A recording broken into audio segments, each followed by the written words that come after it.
Welcome back to another volume of truly disturbing tales from Reddit.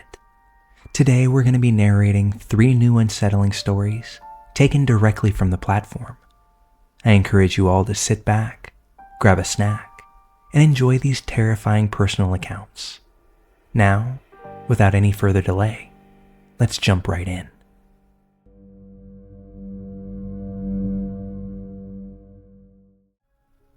This story takes place just a few nights back, and to be honest, I'm still wrapping my head around what I almost walked into.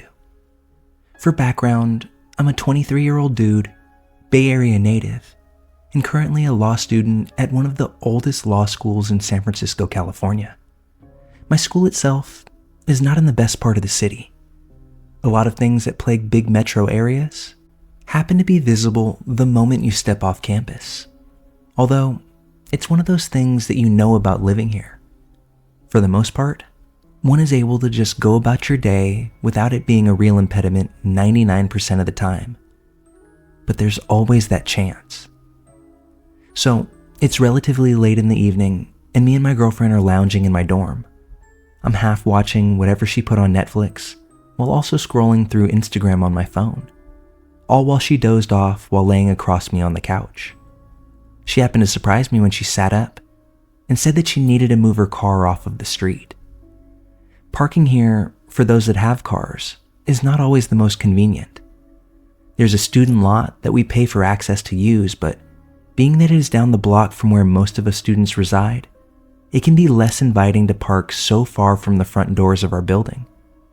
Many people will look for street parking, only continuing onto the student lot if there are no openings to be found. This isn't typically an issue, except for the first and third Thursday evenings of the month, because of the street sweeping early the next morning. And as broke students, most of us will do all we can to avoid getting that expensive parking ticket. I was born and raised in San Francisco, and I haven't ever really needed a car. Most things are accessible by public transportation out here, and I never really wanted to worry about a set of wheels. My girlfriend is from a town out in the boonies, so all she knows is being able to drive herself.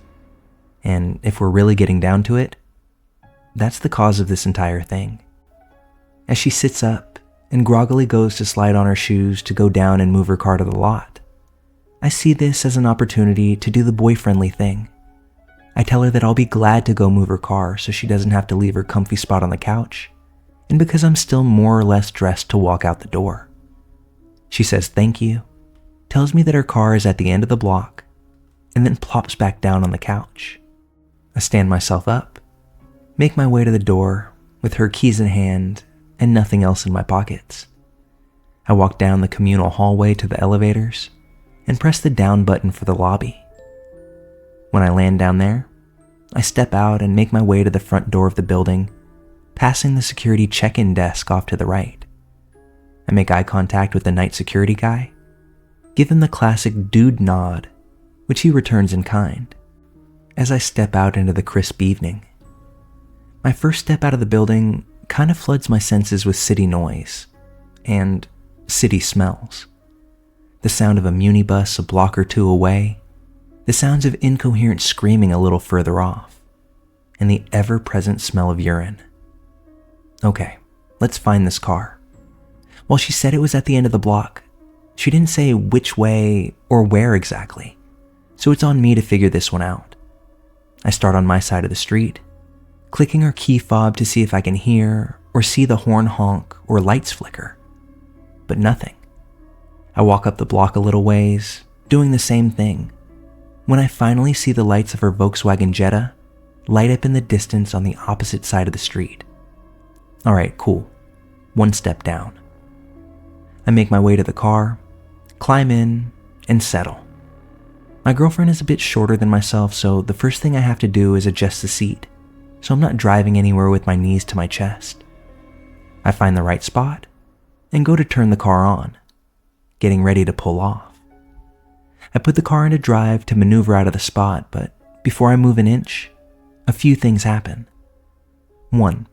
I realize that I can't see anything out of her mirrors due to how I move the seats. And 2, this particular vehicle, when the car is put into gear, it will automatically lock the doors. Something that I think that I knew, but up until this point, absolutely paid no attention to. So with the car in gear now, I go to adjust the mirrors when, out of the corner of my eye, I see something at the driver's side window. I turn my head to face it, and after a moment of my eyes adjusting to the low light outside, I see a man standing inches from the car, leaned down, peering right in at my face. From what I can tell, the dude was probably in his early 50s or so, looked a bit scraggly, and had all the earmarks of a homeless individual if I'd ever seen one. As I'm trying to assess what's going on and why this guy is just staring at me, he mouths a few words. I don't know if he said anything aloud or if he expected me to read his lips, but that's when I said, "What?" He responds this time, in full volume, "Where is she?" Instinctually, I just kind of stare back at him with this look of not knowing what this is all about. Well, I guess he took this as a non-response and quickly hit the window with the side of his fist before repeating the phrase, "Where is she?" The hit to the window snapped me out of whatever trance I was in, and I responded back with, "Dude, I don't know what you're talking about, but get the fuck away from my car." It's at this moment that the look on his face went from blank to filled with malice in a flash. He reached down for the door handle, and I heard him try to yank it open. This is the first time I've ever been thankful for those automatic locks. When he couldn't get in, he took a single step back from the car before standing straight up and raising his shirt to reach into his belt line. Now, I've watched enough shows and movies to know that nothing good ever really comes from that motion. So I take this pause in the action to pull out of the spot and away from this sketchy dude. As I'm pulling off, I hear the ping of when metal hits metal, and all I can think is that this dude really just threw something at the car. A rock, a spark plug, something that tinked right off of the car. So now I'm like, great. I get to explain to my girlfriend why she's got a scratch on her car that she didn't have before. But as that thought runs through my mind, it starts to set in just what that interaction could have been about. While I played dumb in the moment, and part of it wasn't playing, I begin to think that she, that guy was referring to, had to be my girlfriend. I mean, it's her car, she drives it to and from school, and if this guy lives in the area, it stands to reason that he's seen her before. And while that's a bit troubling in and of itself, I'm now thinking about how I'm going to get back to my dorm, because I'm pretty much going to have to walk right back by where this guy was standing, and I really didn't want to deal with any more static. But as I park the car in the student lot and hop out, I'm shocked when I see the side of the car. The spot that I fully expected to have a visible scratch from a rock or whatever it was that the guy threw actually had 2 holes that were about 1 inch in diameter. Again, my first thought was, bro threw those rocks really hard. But that's when my brain caught up with me and keyed me into the fact that rocks wouldn't have made it through the exterior of the car. I was looking at 2 bullet holes. This guy shot at the car, hit it twice, and I had no clue. I checked myself for any holes at that point. Luckily, there were none. And that's when the next order of business presented itself. How was I going to get back home safely? Like I said, all I had were my girlfriend's keys. No phone, no means of calling anybody, and the garage is all but empty of people. I have no choice but trying to get back to my dorm being unseen by this guy. I exit the garage from the door that will put me closest to my building, doing my best to scan the area before I have to make the dash. I don't see anybody. No passerbys, not the usual people that I see on the street. Nobody. Which I see as a blessing this time. I take off down the block, running like I haven't done since childhood, in hopes of reaching that front door before being accosted. I make it, swipe the entry key, and press the door open before stepping inside. The security guard that I had seen before leaving seemed a bit surprised when I banged through the door, but after seeing the look on my face and being able to explain the situation to him, he picked up the phone at his desk and dialed the police while saying, "Come take a seat, man. Stay here till the cops come." They did, probably about 15 to 20 minutes later, and they got a statement from me. I told them the lead up, about the shots fired, and everything else I could think of. They weren't entirely dismissive of the situation, but they did seem hesitant to want to do much investigating in the dead of night. They asked if I had seen which direction the guy had gone in, but I had no clue. I asked if they wanted to see the bullet holes in the car, but they said to bring the car to the precinct the next day, and they would have the lab guys collect information then. And that was that. They gave me a copy of the report, and were on their way. I was still shaken to say the least, and when I finally make my way back up to my dorm, I find my girlfriend right where I left her on the couch sleeping. I wake her up and begin to unpack this whole ordeal. As she wakes up, I can tell that all of this isn't quite sinking in for her. Creepy guy basically asked for her. When I told him to f*** off, he shoots at her car. At me.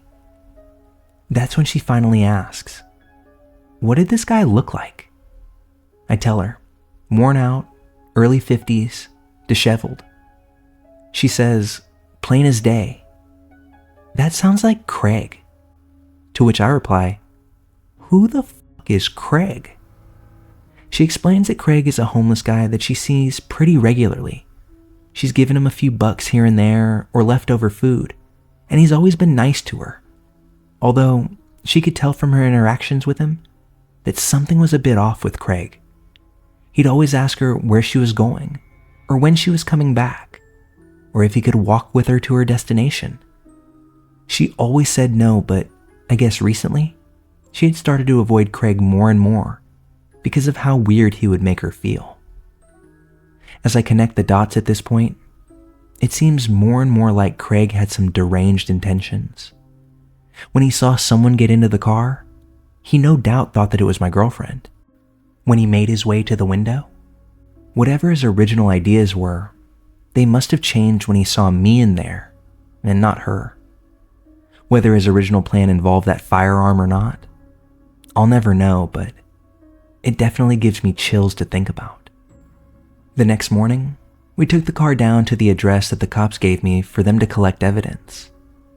They found 2 .22 caliber bullets lodged in the trunk. Not that I needed the confirmation that I got shot at, but there you go. No cops have reached out to me further in regards to this case, so I'm kind of at a loss right now. Not sure what to do if I see Craig again. Not sure what he'd do if that situation presents itself. And while I'm happy my girlfriend didn't have to come face to face with this situation that night, I likely won't be volunteering to move any cars anymore. This really turned into a no good deed goes unpunished situation in my own opinion. We'll see where it goes from here.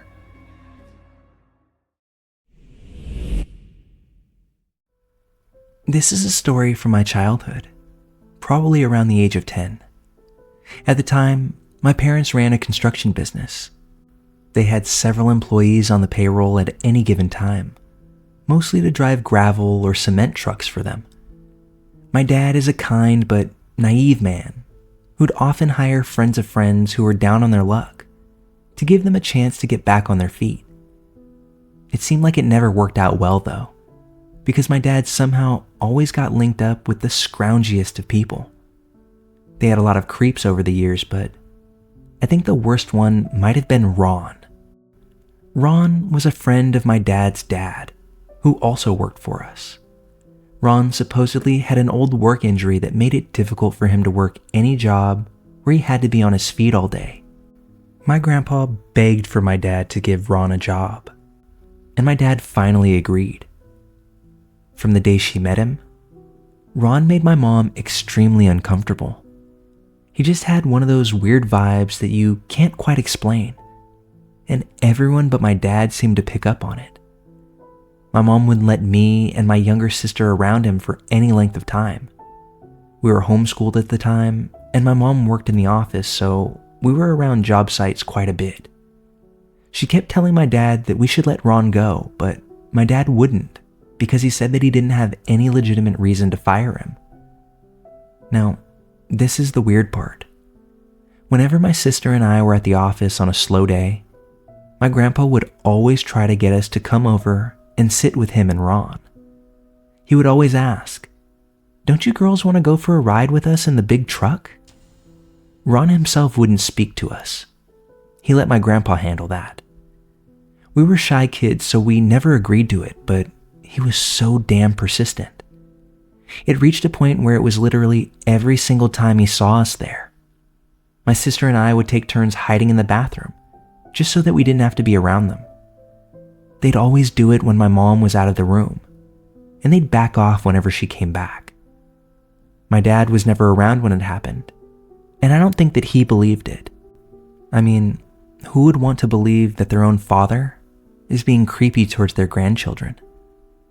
My mom eventually had enough and told my dad that Ron had to go. A few years later, we unfortunately found out that Ron had taken a young girl out on a ride in the truck and had assaulted her. It was obvious then that my grandpa was enabling him the whole time, and I shudder to think what would have happened if my mom hadn't watched out for us. Edit. To answer a question I've seen several times here, yes, I believe that my grandpa was a sick man and had a proclivity for young girls as well, and he wasn't just an enabler. And I think deep down that my dad absolutely knew it. This is purely conjecture here, but it was a common rumor in my community growing up that my dad's dad had assaulted my aunt when she was a child. None of the family ever talked about this, other than my mom, who was a hero and would never let things go.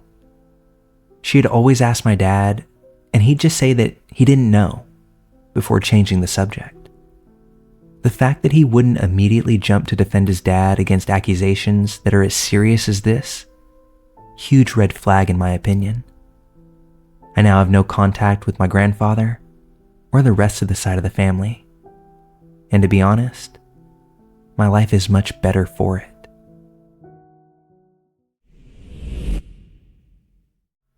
I'm a 27-year-old female, and at the time that this occurred, I was a senior in high school, angsty and steadily into partying. I'm going to tell you about a former friend of mine. Let's call her Kay. Kay almost cost me my life, and I'd be happy to never see her again. A little backstory on Kay.